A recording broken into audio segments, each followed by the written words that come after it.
저번 주까지 우리가 죄인들의 친구 시리즈를 살펴봤고요. 오늘부터 살펴볼 내용은 먼저 본문을 소개해 드리도록 하죠. 본문을 함께 보고 그리고 시리즈 소개를 하도록 하겠습니다. 새 시리즈가 오늘부터 시작이 되는데요. 마가복음 10장 46절에서 52절을 준비를 했습니다. 여러분과 새 시리즈를 출발을 할 겁니다. 제가 읽을게요. 마가복음 10장 46절에서 52절. 그들이 여리고에 이르렀더니, 오늘 여리고라는 백그라운드가 여리고입니다. 좀 중요해요. 좀 이따 설명해 드릴게요. 여리고에 이르렀더니 예수께서 제자들과 허다한 무리와 함께 여리고에서 나가실 때에, 오늘 주인공은 한 명밖에 없어요. 누구냐면 디메오의 아들인 맹인거지 바디메오입니다. 바디메오가 오늘의 주인공이에요. 길가에 앉았다가 나사렛 예수시란 말을 듣고 소리질러 이르되 다윗의 자손 예수여 나를 불쌍히 여기소서 하거늘 많은 사람들이 꾸짖었대요. 잠잠하라 하되 그가 더욱 크게 소리질러 이르되 다윗의 자손이여 나를 불쌍히 여기소서 하는지라. 예수님 어떻게 하셨을까? 예수께서 머물러 서서 그를 부르라 하시니 그들이 그 맹인을 부르며 이르되 안심하고 일어나라 그가 너를 부르신다 하매. 그 다음 넘어갈게요. 맹인이 겉옷을 내버리고 뛰어 일어나 예수께 나아오거늘 예수께서 말씀하여 이르시되, 질문을 하셨어요. 내게 무엇을 하여 주기를 원하느냐? 맹인이 이르되 선생님이여 보기를 원하나이다. 예수께서 이르시되 가라 내 믿음이 너를 구원하였느니라 하시니 그가 곧 보게 되어 예수를 길에서 따르니라. 아멘. 우리가 여기서도 살펴볼 수 있죠. 내 믿음이 너를 구원하였노라. 이 말 누가 못해요. 그리고 그 말이면 전 충분해요. 아니, 예수님은 실제 눈을 뜨게 하시느니라. 그는 영적으로나 심리적으로나 그리고 우리 삶 가운데 실제적으로나 다 통치하시고 치유하시고 해결하시는 분이라는 걸 보여주는 겁니다. 오늘부터 새로 할 시리즈는 역전 시리즈라는 제목으로 맹인 바디메오의 이야기를 살펴보도록 하겠습니다. 오늘부터 몇 주간 역전 시리즈, 우리가 지고 있다 생각하고 확률이 없다고 생각할 때 이겨버리는, 그리고 어떻게 하면 이길 수 있는지를 살펴보는 시간을 갖도록 하겠습니다. 그러니까 오늘 내용을 한마디로 표현한다 그러면 소경 바디메오 이야기예요. 소경 거지예요. 소경 거지 바디메오. 그런데 아무리 낮은 확률이라도 예수님을 한 번이라도 붙들면 그 확률은 100%의 승리가 된다는 걸 보여줍니다. 혹시 이 자리에 나는 너무나 제한된 기회를 갖고 있어. 그 기회라고 하지만 확률은 너무 낮은 확률이야. 그렇다 할지라도 예수님을 붙들면 승리한다는 걸 보여주는 게 오늘 본문의 시나리오라는 거예요. 자, 먼저 바디메오가 태어났던 곳, 오늘 한번 본문을 다시 한번 펼쳐주시면 한 번만 다시 보여주시죠. 그들이 여리고에 이르렀더니 여리고에서 나가실 때 이 바디메오가 자라고 태어났던 곳이 전부 다 어디냐? 여리고라는 곳입니다. 자, 여리고 어떤 도시인지는 사실은 이 앞에 있는 책 구약이라는 책에 힌트가 나와 있어요. 여호수아 6장 26절에 보면 이 여리고에 대한 정보가 나옵니다. 앞에 한번 보여주시죠. 여호수아 6장 26절 보면 이런 얘기가 나오죠. 여호수아가 그때 맹세하게 하여 이르되, 앞쪽에서 성경의 저 앞쪽에 이런 사건이 있었어요. 누구든지 일어나서 이 여리고성을 건축하는 자는, 여리고성은 하나님이 한번 무너뜨린 곳이거든요. 무너뜨린 곳이라는 걸 알고 보시면 됩니다. 여리고성을 건축하는 자는 야훼 앞에서 저주를 받을 것이라. 그 기초를 쌓을 때 그의 맏아들이 이를 것이요 금을 세울 때 그의 막내 아들이 이르리라 하였더라. 우리가 유명한 사건이 있죠. 여리고성을 돌아가지고 백성들이 돌아서 하나님이 그 여리고성을 무너뜨림으로 승리하게 하셨다는 겁니다. 근데 그걸 다시 세우는 자는 저주가 있을지어다. 한마디로 여리고성은 저주받은 성읍이라는 거예요. 거기서 바디메오가 태어나고 자랐다는 겁니다. 그 실제로 나중에 어떤 일이 벌어지냐면 아하방 때에 베델 사람 히엘이라는 사람이 여리고 성을 세워버리죠. 그래서 실제적으로 장남이 죽고 막내가 죽습니다. 그런 일이 벌어집니다. 말씀대로. 그러니까 한마디로 여리고성 그러면 저주받은 도시, 그리고 재수 없는 도시, 이게 머릿속에 가득 차 있는 거예요. 이스라엘 사람들 속에. 그러니까 사실 소경 거지 바디메오, 맹인 거지 바디메오는 정말 최악만 다 갖고 있는 겁니다. 태어난 곳, 저주받은 곳. 그리고 일단 소경이잖아요. 안 보여요. 그러니까 여러분 뭐 돈을 억만금을 줘도 지금 눈 뽑아 가도 될까요? 그러면 여러분 그거를 허락한 사람은 없을 줄로 알아요. 그러니까 눈이 그만큼 중요한데 눈이 일단 안 보이고요. 그 다음에 거지예요. 그러니까 보이기라도 하면은 뭐 알바라도 뛰고 뭐라도 하겠는데 보이지도 않아 최악인 겁니다. 그러니까 삼중 고른 거죠. 그러니까 저주받은 도시 출신에 눈도 안 보여. 그럼 일도 못해. 그리고 뭐 가진 돈이라도 원래 있으면 옆에 뭐 집사라도 두죠. 그런 것도 아니야. 돈도 없어. 그러니까 여기 사실 우리로 따지면 우리보다 훨씬 더 상황이 안 좋은. 우린 뭐 어디 가서 알바라도 하죠. 그리고 뭐 돈이라도 어쨌든 굶어 죽진 않죠. 그리고 이런 상황에서를 비교해 본다면 가장 절망적인 상황 소경 바디메오라는 겁니다. 근데 이 상황을 겪고 있는 바디메오에게 한 가지 소식이 들려옵니다. 그것도 사람들 다 보고 따라가고 있을 때 어떤 소식이 들려오냐? 말 그대로 그 복음인데 좋은 소식. 예수님이 지나가신대라는 걸 들려요. 그냥 묻겠죠. 뭐 지금 누가 지나갑니까? 누가 지나가요? 아 예수님이요. 그죠? 예수님이 지금 지나갑니다. 여러분 이때가 예수님을 만날 수 있는 진짜 마지막 기회라는 걸 알 수 있는 게 뭐냐면 마가복음 10장이잖아요.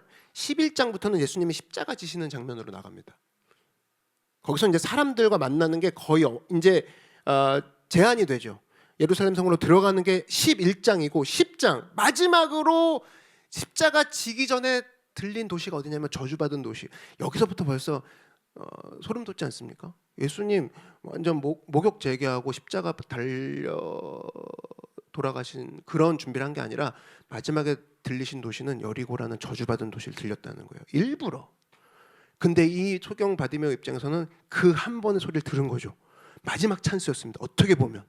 그래서 눈이 보이지 않으니까 웅성웅성한 소리를 따라서 묻는 거예요. 누가 지나가요? 누가? 그랬더니 무리가 얘기하는 거죠. 예수님과 지금 무리가 함께 지나가는 중이요. 했을 때 소리를 질러버리죠. 다윗의 자손 예수여, 나를 주목해 주십시오. 소리를 질러버립니다. 그러니까 사람들이 한번 방해합니다. 그것도 따라가는 무리들이 조용히 하라고. 예수님 지금 귀빈이셔. VIP셔. 조용히 해 막 합니다. 그럼 우리는 벌써 우리 같은 거 위축되죠. 조용히 하나 보다. 예의범절 막 이런 거. 아닙니다. 더 크게 소리 질러 이르되 다윗의 자손 예수여 내 눈을 뜨게 하여 주시옵소서. 거의 그런 마음으로 불쌍히 여기주십시오 묻잖아요. 외칩니다. 그때서야 예수님이 돌아보셨어요? 안 돌아보셨어요? 돌아보셨죠. 그래놓고 묻죠. 너가 뭘 원하느냐? 정확히 얘기합니다. 38년 된 병자와는 전혀 대조적으로 포기 원합니다. 저 포기 원합니다. 그랬더니 낫게 해주시죠. 구원의 역사가 나타나죠. 사실 이런 게 오늘의 전체적인 이야기이자 여기에 다 핵심이 담고 있는데 뭐냐면 인생이란 건 확률 갖고 사는 게 인생이 아니라는 거예요. 기회가 많다 적다 이걸로 사는 게 인생이 아니라는 겁니다. 단 한 번의 기회라 할지라도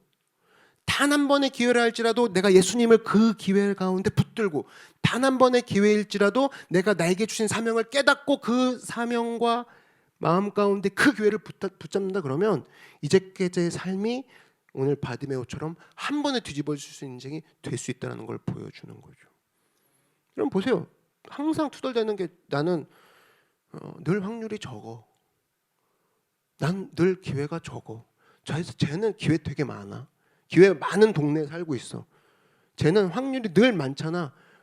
학력도 높고 돈도 많으니까 확률이 많을 거야. 전부 다 확률만 분석하고 있지 내게 온 그 기회를 한 번 붙잡으면 예수님 안에서 내가 그 기회를 붙잡고 예수님 안에서 사명 가운데 그 자리에 내가 한 번 제대로 잘 쓰면 된다. 하나님 나를 써주시옵소서. 이거를 붙잡을 생각은 안 합니다. 다들 기회 타령, 확률 타령합니다. 내가 부모를 잘만 만났어도 막 이런 얘기 하는 거죠. 근데 잘 봐요. 예수님을 따라갔던 허다한 무리가 있었어. 근데 예수님의 능력을 맛보지 못했어. 겁나 많은 사람들이. 심지어 가까이 붙어가도. 근데 멀리 떨어진 바디메오인데 하나도 안 보이고 안 들리는 앤데 얘는 능력을 맛봤어. 이게 확률 싸움입니까 지금? 이게 대한민국은 확률이 없어요. 뭐 이민 갈까 봐요. 그런 얘기 할 지금 상황이에요 이게? 안 보이는 사람이 멀리 떨어진 사람이 은혜를 입었다니까요. 이게 무슨 확률 싸움이야. 한 번의 기회를 잘 잡은 사람.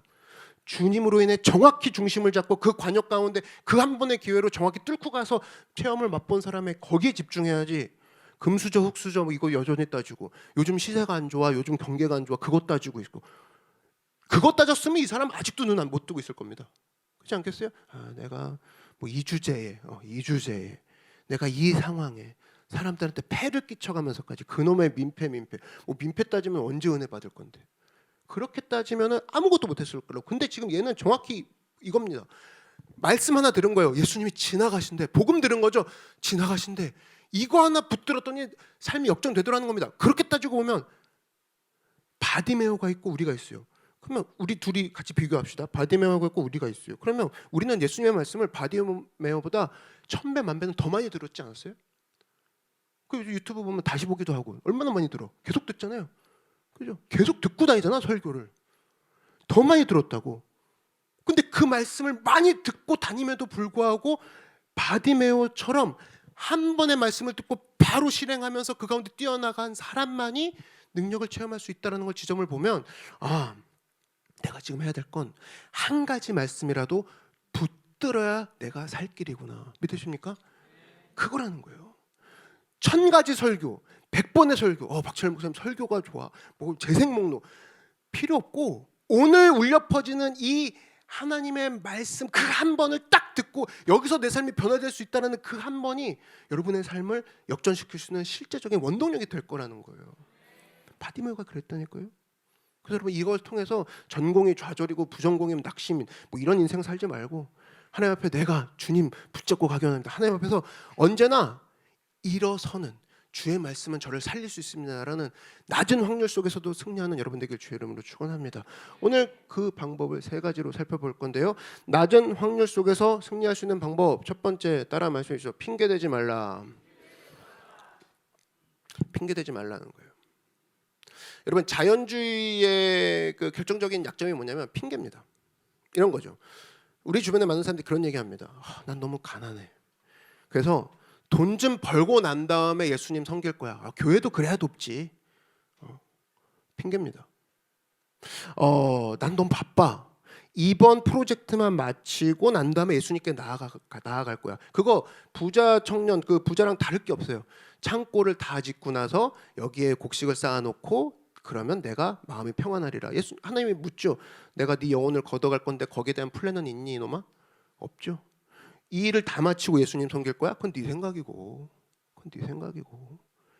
핑계죠. 자기 할 일 제쳐두고 예수 믿는 것은 옳지 않다는 생각이 있는 거예요. 그래서 할 일을 다 맞춰놔야 돼. 누가 가르쳐준 건지 모르겠는데 그런 걸로 해가지고 일하러 먼저 갑니다. 핑계라는 거죠. 여러분 신앙이란 건 딴 게 아닙니다. 가장 중요한 걸 먼저 잡는 게 신앙이에요. 먼저 잡는 거. 이 먼저가 되게 중요한 건데 여러분 바디메오의 일단 직업이 뭐예요? 직업이라고 얘기하면 좀 그렇지. 뭡니까 이 사람? 거지죠? 거지라고. 조금 더 격하게 부르면은 그지. 그죠? 근데 이 사람에게 있어서 대목은 언제예요? 그제에게 있어서 대목은 사람들이 많이 몰릴 때. 근데 지금 어떤 상황이야? 예수님이 무리를 데리고 지나가는 상황이래.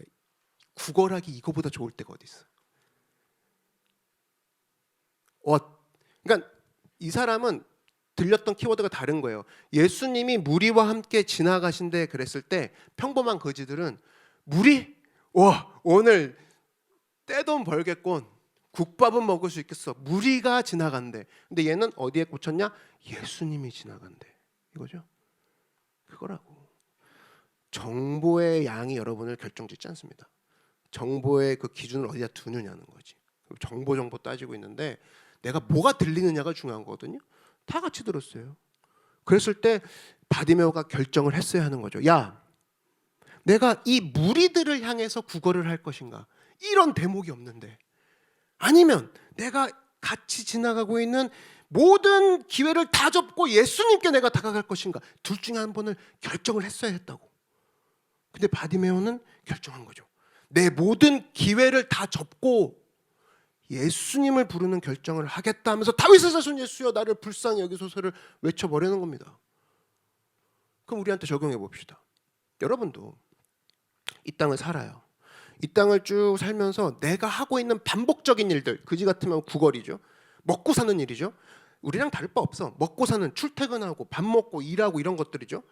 내가 하는 것들, 급해 보이는 거. 내가 하고 있는 그런 반복적인 일이 주는 이익을 붙들려고 정말 중요한 것을 놓칠 때가 얼마나 많은지를 살펴봐야 된다는 거예요. 내가 하고 있는 반복적인 일들, 이런 거죠.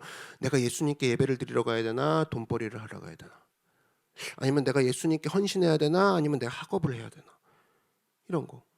학업은 늘 하고 있는 반복적인 거, 돈 버는 건 늘 하고 있는 반복적인 거, 월화수목금토까지 계속 돈 벌고 있고. 근데 이 반복적인 일을 하느라 선을 넘어가지고 예수님을 섬기는 일이 나중에는 먼저 되지 않는 거. 그래서 여러분, 이 먼저가 되게 중요한 건데, 기독교 명문가정은 다른 게 아닙니다. 기독교 명문가정은 주일학교 때 뭐 애들 보내고 뭐 이런 것도 명문가정이긴 하지만 그 레벨이 다 다른데, 뭐냐면 기독교 명문가정이라고 했을 때, 능력 있는 종이라고 했을 때, 섬김이 있는 예배자라고 했을 때 뭐냐, 항상 우선순위가 정확히 세워져 있는 가정, 뭘 먼저 할지가 정확히 딱 기준이 돼 있는 가정이 기독교 명문가정이에요. 먼저가 중요한 거예요. 여러분, 실제로 여러분 삶 가운데 제가 격려가 될지도 모르고 안 격려가 될 수도 있는데, 여러분의 삶 가운데 무너진 건 행동 안에서 무너진 게 아닙니다. 행동 안 했기 때문에 무너진 게 아니라 우선순위가 깨졌기 때문에 무너진 거예요. 안 하진 않아. 해. 그러니까 이런 거죠. 내가 수많은 일을 해. 그 중에 하나가 예배야. 한 5번째쯤에. 그래서 무너진 거예요. 근데 똑같은 사람인데 수많은 일 중에 예배가 먼저야. 예수님과의 관계 찾는 게 먼저야. 그러면 무너지지 않는다라는 겁니다. 이걸 어떻게 같이 볼 수 없다라는 겁니다. 그래서 여러분 삶 가운데 체크해봐야 돼요. 나 예배 드렸잖아. 나 말씀 읽었잖아. 아니 근데 그걸 먼저 우선시 여겼냐고. 이 부분을 체크했을 때 내가 정말로 하나님 앞에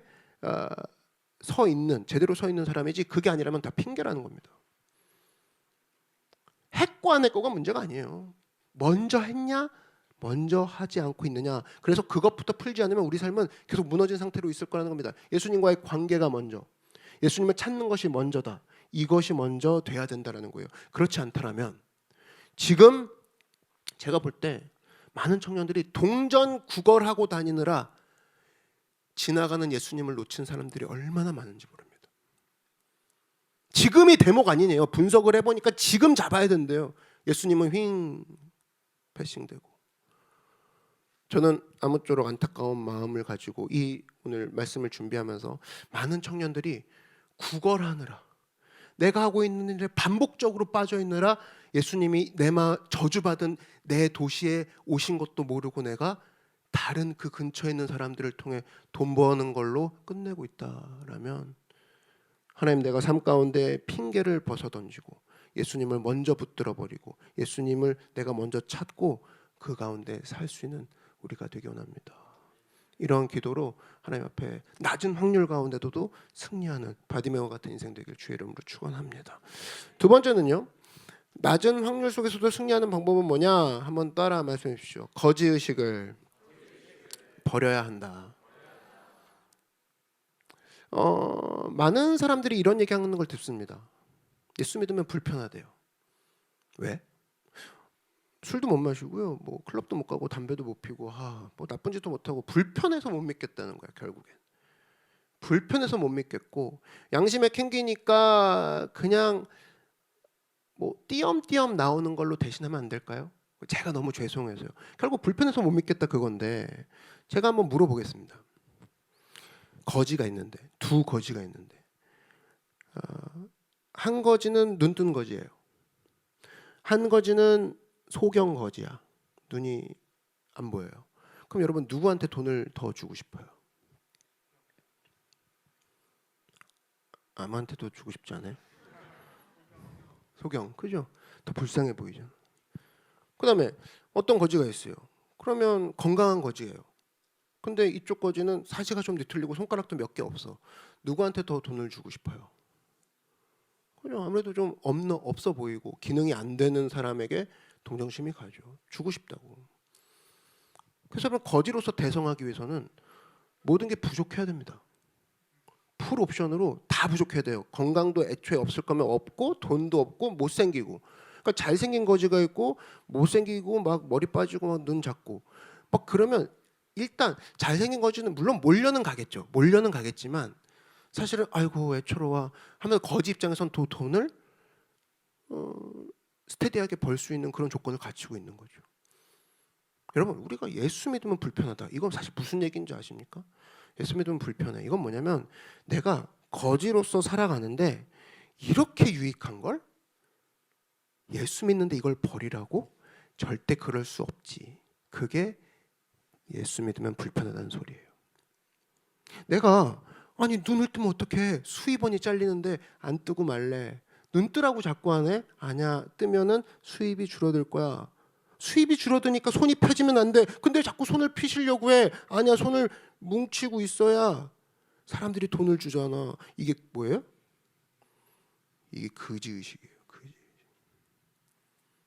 이게 거지의식이라고. 여러분 예수 믿는 건 뭔지 아십니까? 옛사람이 죽는다는 표현을 쓰죠. 한번 들어보셨죠? 옛사람이 죽고 그리스도 안에서 새로운 사람으로 거듭난다. 거듭난다는 건 또 뭐냐라고 하면 거듭난다는 건 딴 겁니다. 이겁니다.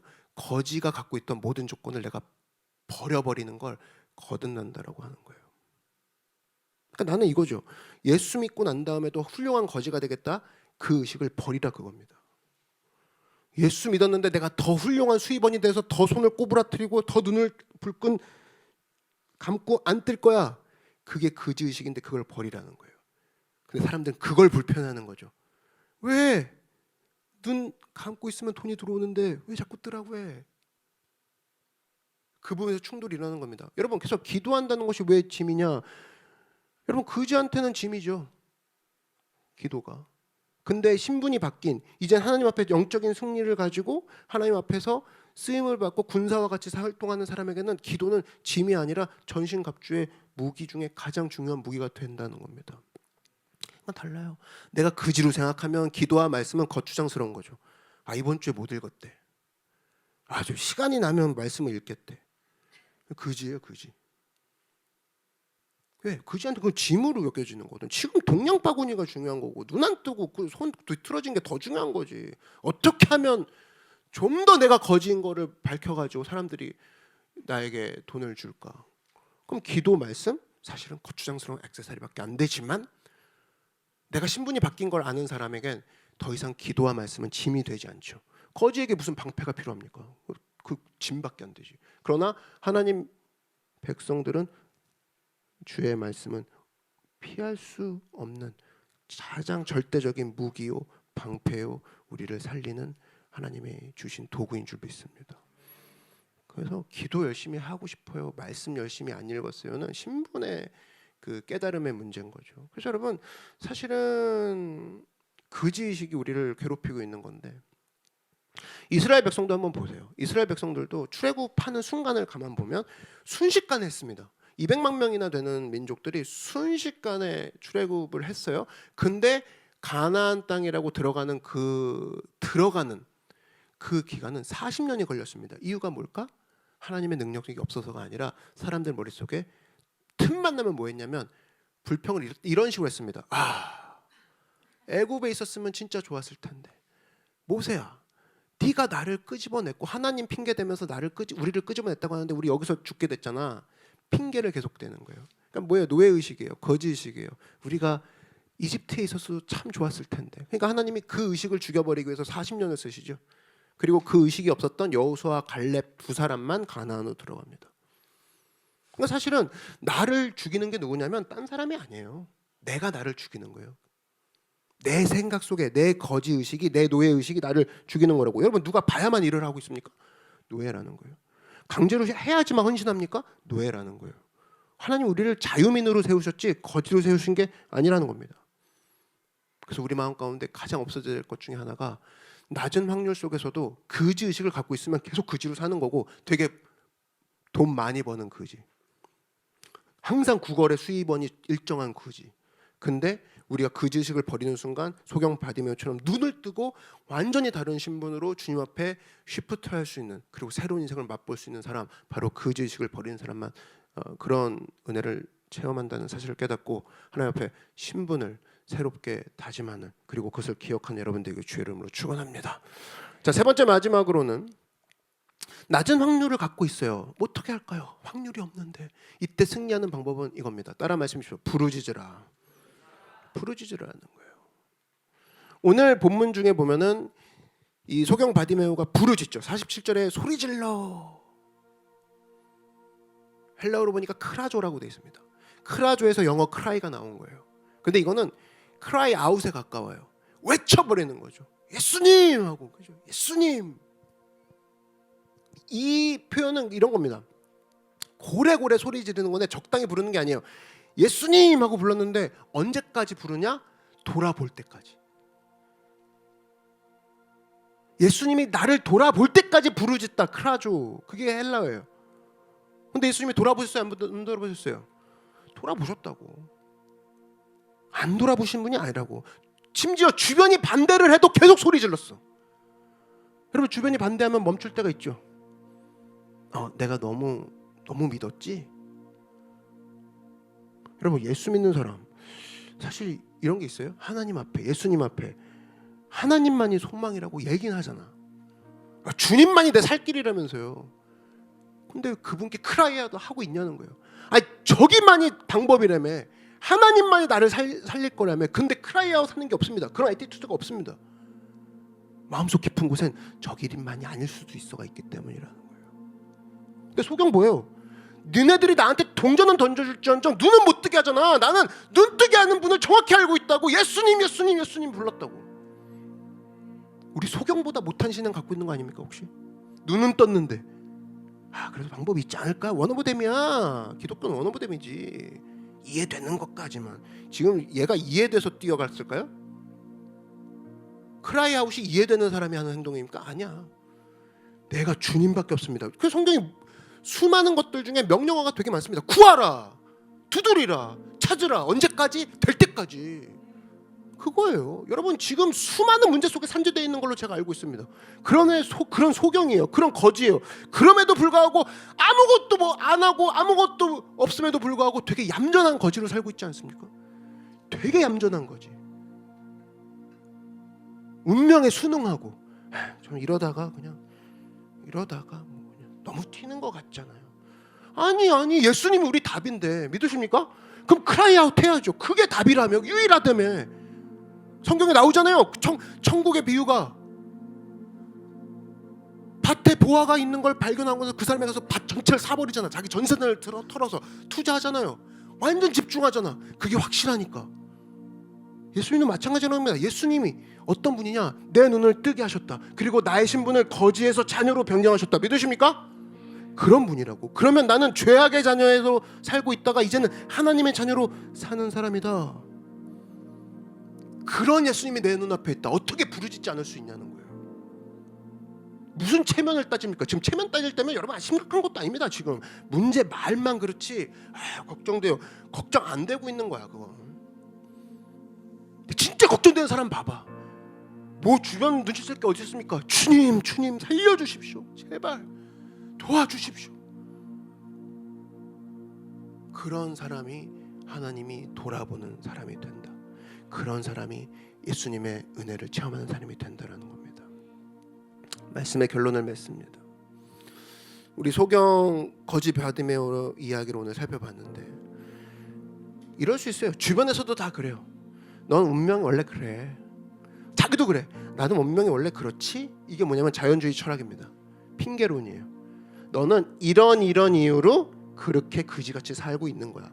벗어나려면 네가 1년에 몇백만 원을 벌어봐라. 10년이면 못 벌걸? 이런 식으로 그런 계산하는 거에 능통해서 이미 하나님이 부어주실 은혜를 미리부터 차단하고 있는 인생으로 살고 있느냐, 아니면 나는 핑계놀이를 벗어나 복음만이 나를 살릴 것이다. 복음이 딴 게 아닙니다. 예수님이 지나가신다. 조을 복자의 소리음자 아니에요? 와 진짜 좋은 소식이 지나간다. 야 난 저걸 붙잡고 말 거야. 나 그동안 내 아날리시스 안 해봤겠냐? 눈을 어떻게 하면 뜰 수 있을까요? 얼마가 필요할까요? 안 해봤겠어요? 그 사람이? 안 된다 이거예요. 이젠 예수님밖에 없다. 뛰어나간다. 나의 핑계를 십자가에 못 박고 난 뛰어나가겠다. 믿으십니까? 그런 인생. 또 하나, 하나님, 내가 거지의식을 버리기 원합니다. 노예의식 버리기 원합니다. 강제로 시켜야만, 누가 봐야만 일을 하는 것이 아니라 나는 하나님이 해방시키신 자유민이다. 나에겐 자유가 있고 내가 그것 가운데 능동적으로 살리라. 나는 동양 바구니가 필요한 사람이 아닌 칼과 방패로 하나님 앞에 하나님 나라를 확장하며 가는 사람이다. 그러면서 소리 지르라는 거예요. 주님 앞에. 여러분, 우리 하나님은 한 번도 우리를 버리신 적이 없고 놓치신 적이 없습니다. 믿으십니까?